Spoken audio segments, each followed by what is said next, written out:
Hey everyone, welcome back to the channel. Today's story is one that has shaken the entire internet. The mysterious final hours of beloved actor Yu Menglong. The new revelation that he may have already been gone 3 hours before his supposed fall has sent shockwaves through fans, investigators, and the entertainment world alike. What really happened on that fateful night? And what does the CCTV footage truly show? Let's unpack this piece by piece. The timeline starts on September 11th, 2025, the day that would become one of the most haunting in modern entertainment history.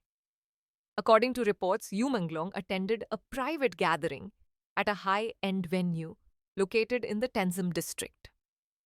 It wasn't a large event, just a small circle of friends, acquaintances, and a few people connected to the film industry. Among them was Song Yan, a longtime friend of Yu's, who is said to have personally invited him.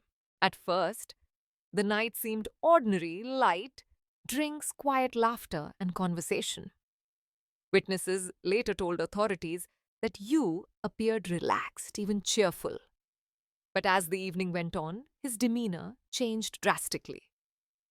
Around 9:30 p.m., Yu was reportedly seen clutching his chest and looking dizzy. He stumbled a few times, prompting others to help him sit down. According to those who were there, he looked confused, as if he didn't recognize his surroundings. That's where things begin to get strange. Music grows heavier. The CCTV footage that surfaced later, dated the same night, shows what many believe to be Yu being carried into a modern-looking building. The timestamp reads 11:56 p.m., but forensic experts have now suggested that Yu may have already been unresponsive by then, meaning the clip might not show him alive at all. In the dim lighting of the video, a man can be seen supporting Yu's limp body, dragging him through a hallway before disappearing behind a metal door. There's no sound in the footage, only the faint flicker of fluorescent light and the eerie stillness that follows. When the video first leaked, people thought it showed Yu being helped. Maybe he was sick, maybe he had fainted. But as more evidence came out, the narrative began to shift. The man in the video, once assumed to be a friend, could now be something else entirely, possibly someone involved in the cover-up. Soft music fades out, briefly replaced by silence. The next morning, news broke that Yu Menglong had died after falling from a high-rise apartment. But as investigators reviewed the details, inconsistencies started to appear. For instance, the autopsy report later confirmed that Yu's time of death occurred around 10 p.m., nearly 3 hours before the fall was recorded on camera. That revelation changed everything. If Yu had already passed before the fall, the big question became who staged the scene and why? Music swells again. The internet exploded with theories. Some believed Yu had been the victim of foul play at the party. Others speculated that the fall was orchestrated to make it look like an accident. A few even claimed there might have been an attempt to erase digital evidence or manipulate the timeline. The speculation was wild, but one thing everyone agreed on: something about this didn't add up. Authorities later confirmed that Yu's body bore signs of physical trauma unrelated to the fall itself. Bruises, abrasions, and internal injuries, suggesting a violent encounter. Forensic specialists determined that these wounds had occurred hours before his death. That meant Yu didn't simply collapse, he suffered. And perhaps the most disturbing part, the CCTV footage might not even have been from the same night it was claimed to be. Digital analysts noticed irregularities in the timestamp and file metadata, suggesting potential tampering. If that's true, it means someone intentionally tried to mislead both the public and the police. Soft echoing tone plays. Let's pause for a moment and consider this. If Yu Menglong was already gone by 10 p.m. and the fall occurred after midnight, then what exactly happened during those missing 3 hours? Who was with him? And how did his body end up where it did? The possibilities are chilling. Some reports claim Yu may have been unconscious, or worse, before being moved to the high-rise where his body was discovered.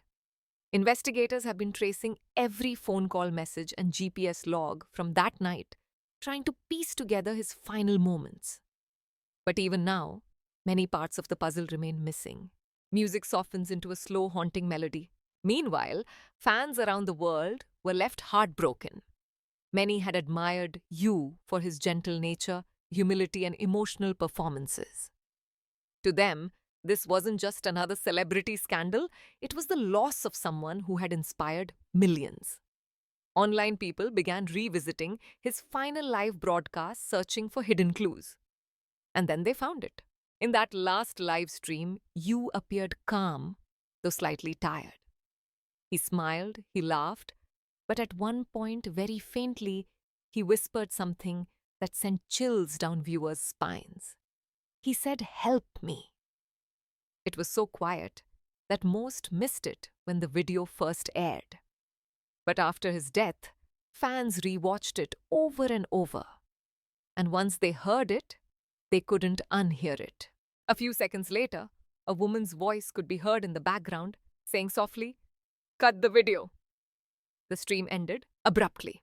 That single moment has now become one of the most haunting pieces of evidence in the case. Fans believe that Yu's whisper wasn't random, it was a genuine cry for help, a moment of desperation that the world only recognized too late. Pause, soft piano begins playing. The phrase "help me" has since become symbolic of the deeper struggles that so many people face in silence, especially those in the spotlight. Fame, after all, isn't always glamorous. Behind the lights, the cameras, and the applause, there's often exhaustion, fear, and pressure that most of us never see. Yu Menglong's final days remind us of that painful truth. Even as fans replay his interviews and old videos, many now wonder, were there warning signs? Did anyone notice what he was going through? And if so, why didn't someone step in? Music rises slightly emotional tone. As the investigation continued, authorities confirmed that the footage circulating online was indeed real, but only partially. Several segments were missing. The most critical 3 minutes between 11:59 and 12:02 a.m., the period during which Yu was carried through the door, were either deleted or corrupted. Experts say it's unlikely that those frames vanished by accident. The police have since called on digital forensics teams to recover the lost data, but progress has been slow. And in the meantime, speculation continues to dominate social media.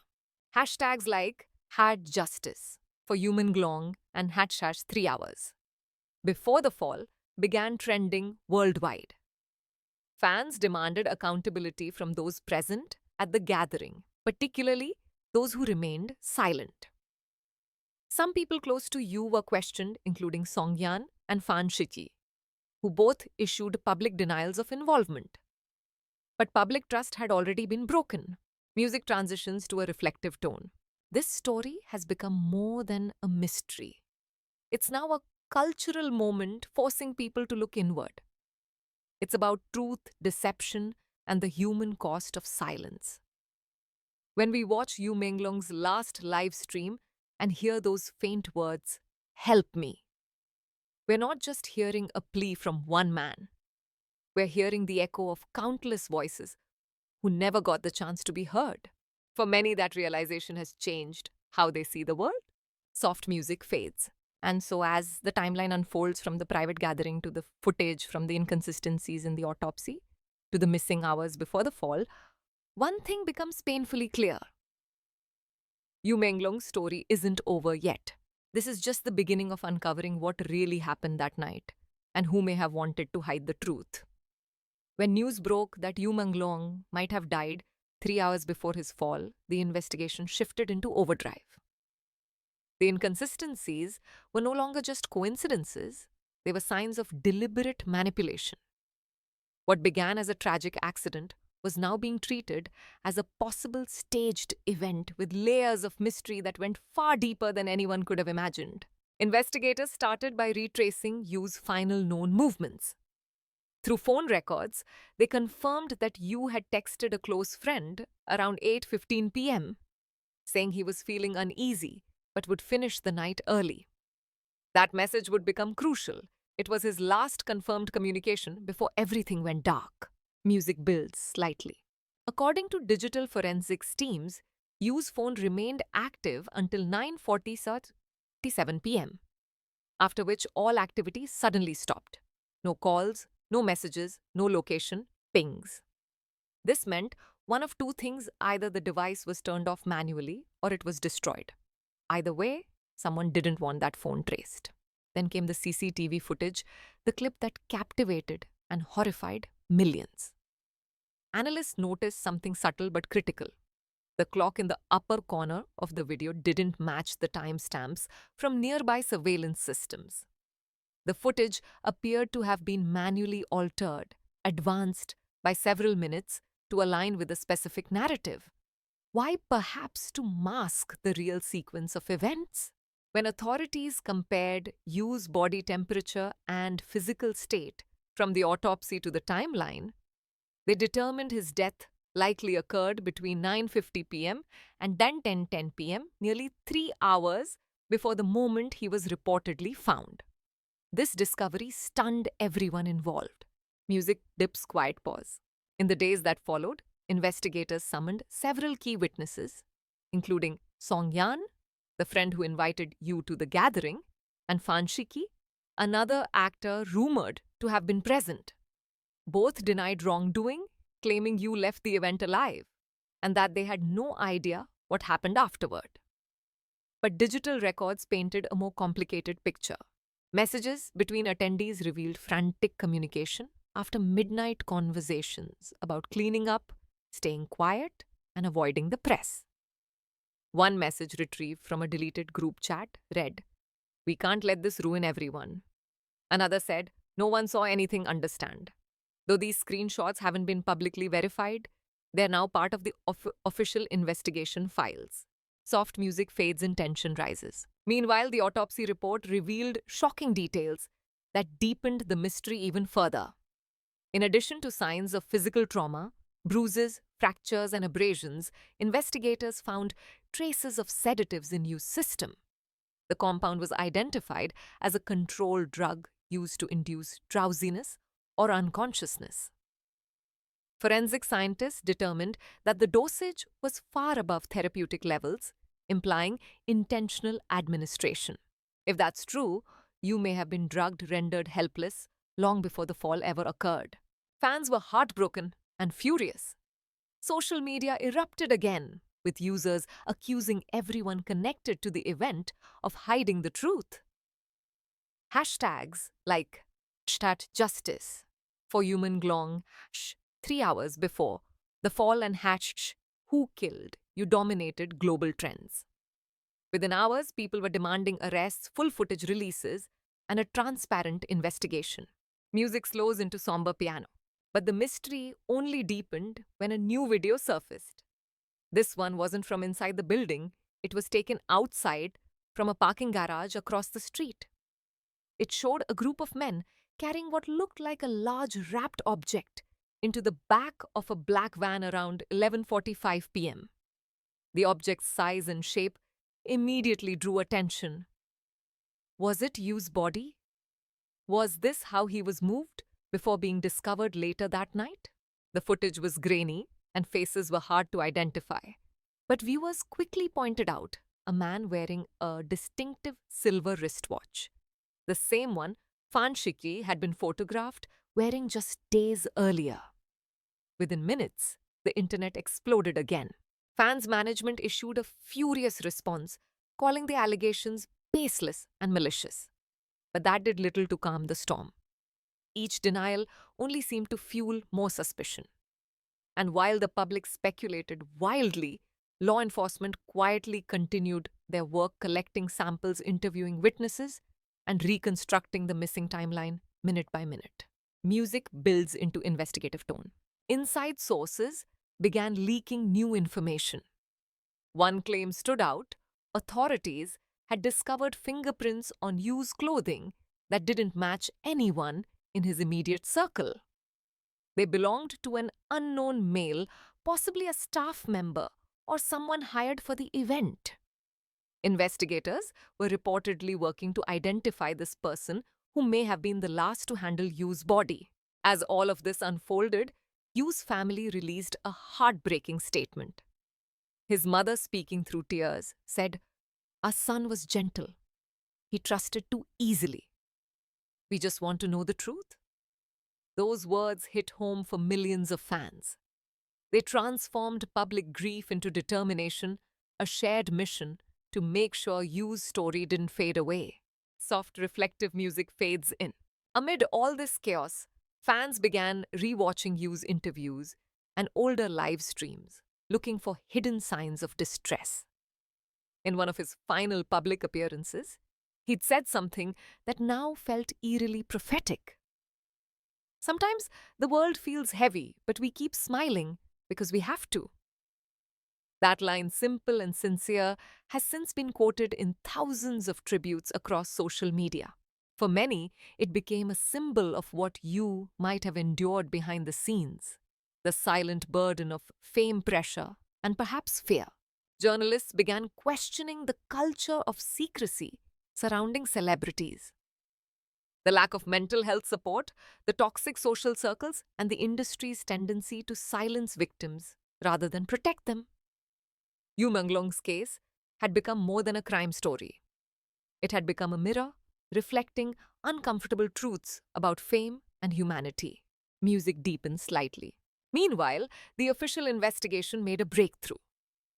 Forensic experts discovered digital alterations in the leaked CCTV footage. The metadata showed that the file had been edited at 3:17 a.m. hours after Yu's official time of death. Someone had cut, rearranged, and re-uploaded the footage to shift the timeline. The editor's digital fingerprint, a partial IP trace, led investigators to a computer registered under the name of a production assistant employed by one of the event's organizers. When confronted, the assistant reportedly confessed to modifying the video under instructions, but claimed they didn't know why. The confession was enough to widen the investigation, turning a quiet cover-up into a full-blown criminal case. Music swelled slowly. By now, the story had transcended borders. International media began covering it under headlines like "The Actor Who Died Twice" and "The Mystery of the 3 Missing Hours." Talk shows debated every theory: poisoning, coercion, blackmail. Analysts speculated that Yu may have stumbled upon something he wasn't supposed to see or knew, something others wanted buried. Fans, however, weren't interested in theories, they wanted justice. Virtual vigils were held every night, with thousands of viewers lighting candles on live streams, sharing memories, and replaying his final words. "Help me." Those two words, soft and haunting, had now become the voice of an entire movement. Music softens. As weeks passed, investigators pieced together enough evidence to suggest that Yu's fall was likely staged post-mortem to mimic an accident. The positioning of his injuries, the angle of impact, and the absence of typical fall fractures all supported the theory. Experts concluded that his body had been moved after death, confirming what fans had feared all along. When the report leaked, the public's reaction was immediate and explosive. Tens of thousands gathered online demanding the names of those responsible. The comment sections filled with anger and heartbreak, but also unity. People from all over the world coming together to defend someone they had never met but deeply admired. Quiet piano music plays, and through it all, Yu's story became something larger. A meditation on mortality, truth, and the fragility of existence.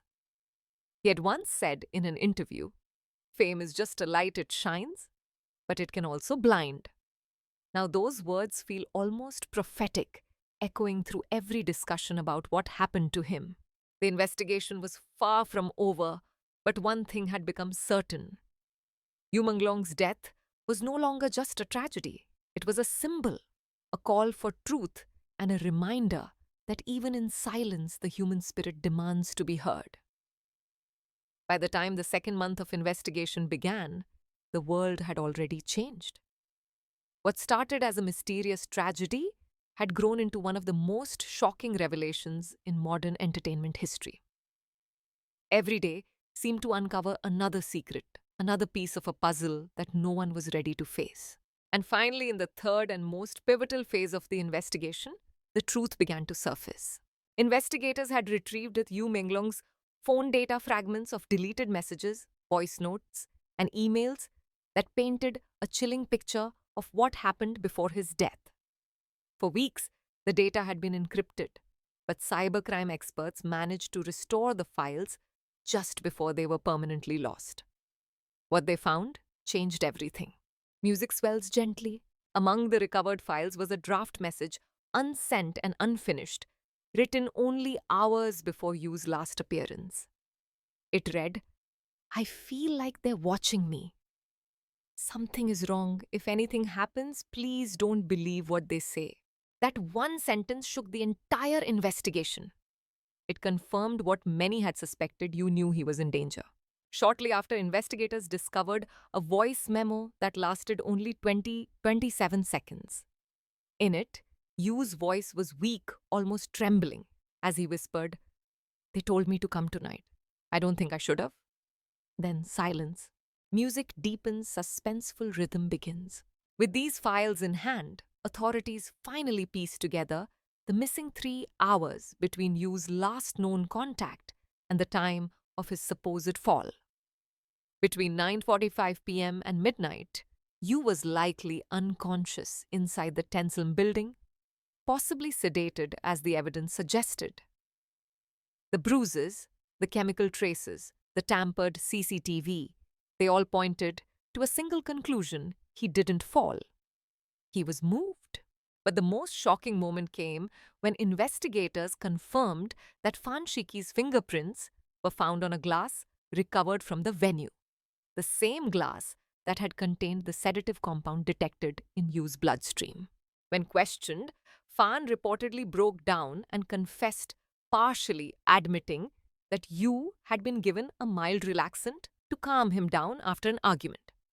However, he denied knowing that the dosage was lethal. He also claimed that Song Yan and several others were involved in the aftermath, insisting that they panicked when Yu collapsed.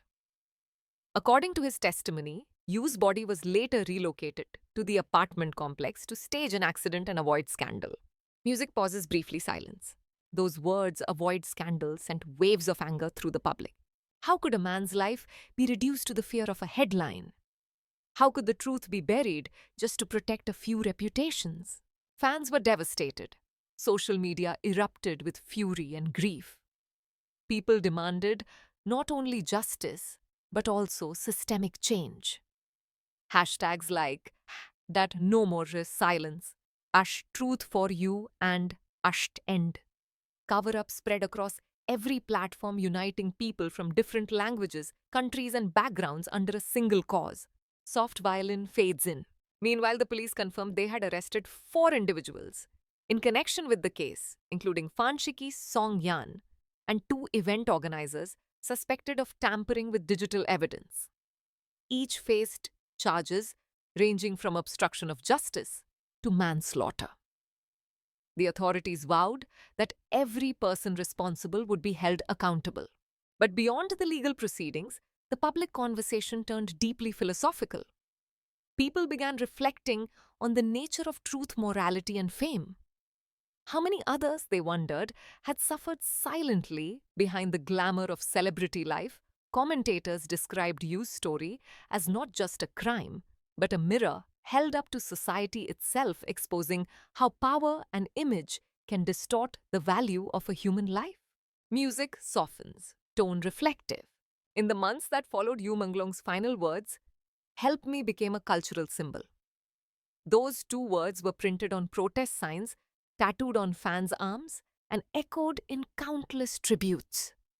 Artists painted murals of Yu, surrounded by light musicians, composed songs in his memory, and schools even held seminars discussing mental health and compassion in his honor. Yu's parents, once silent in their grief, began speaking publicly. At a memorial service, streamed online to millions, His mother said softly. He asked for help, and now through all of you, he has it. The crowd wept. It wasn't just about you anymore. It was about every unspoken voice, every hidden pain, every truth left buried. Background music transitions into a hopeful melody. As time passed, the investigation reached its conclusion. The final report confirmed what many had feared: Yu's death had been deliberately staged. The sedative had been administered without his consent, and his fall was orchestrated to appear accidental. While not everyone involved faced full sentencing, the truth was finally public. The report closed with a statement that read, "This was not merely a tragedy of circumstance, but of conscience."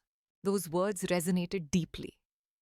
They reminded the world that beyond the drama and the headlines, what mattered most was the loss of a human being, someone who had brought light, laughter, and meaning to millions. Music swells emotional build.